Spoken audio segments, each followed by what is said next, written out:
ایک بزرگ کی بیان کردہ روایت کا مفہوم ہے کہ رسول اللہ صلی اللہ علیہ وسلم کے پاس ایک دیہاتی آئے۔ دیہاتیوں کا آنا کچھ عجیب ہوتا تھا۔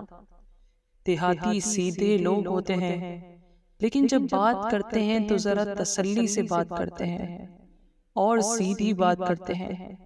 اس دیہاتی نے آپ صلی اللہ علیہ وسلم سے کہا، آپ مجھے وہ خیر سکھا دیجئے جو میری زندگی میں مجھے کافی ہو جائے۔ تو آپ صلی اللہ علیہ وسلم نے فرمایا، سبحان اللہ، اس نے ایک گنا، الحمدللہ، اس نے دو گنے، ولا الہ الا اللہ، اس نے تین گنا، فاللہ اکبر، اس نے چار گنا اور خوش ہو گیا۔ اس نے بھی پڑھا، سبحان اللہ والحمدللہ ولا الہ الا اللہ واللہ اکبر، اور خوشی سے چل پڑا۔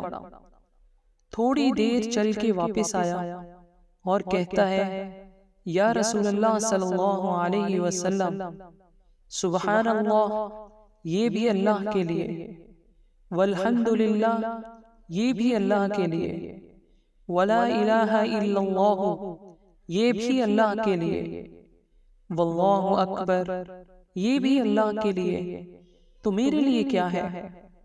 آپ صلی اللہ علیہ وسلم نے جواب دیا، جب تم کہو گے سبحان اللہ تو تیرا رب تمہیں کہے گا، صدقتا، میرے بندے تو سچا ہے، تو سچ کہہ رہا ہے۔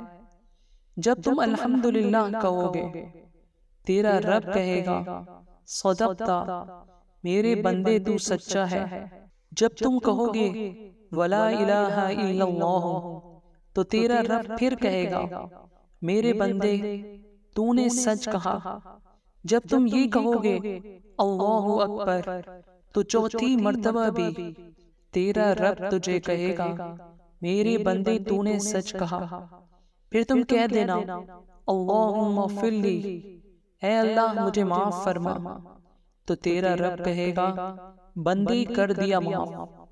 جب تم کہو گے اللہم ارحمنی، اے اللہ مجھ پر رحم فرما، تیرا رب کہے گا، میں نے فرما دیا۔ جب تم کہو گے اللہم ارزقنی، اے اللہ مجھے رزق عطا فرما، تیرا رب کہے گا، تیرے اوپر میں نے رزق کی فراوانیاں کر دی۔ دیہاتی کی حالت دیکھیے، اس نے چار پہلی باتیں اور تین یہ باتیں لی اور خوشی خوشی چلا گیا۔ اللہ ذوالجلال یہ باتیں اسی طرح سمجھنے کی ہمیں بھی توفیق دے جس طرح اس وقت صحابہ سمجھا کرتے تھے۔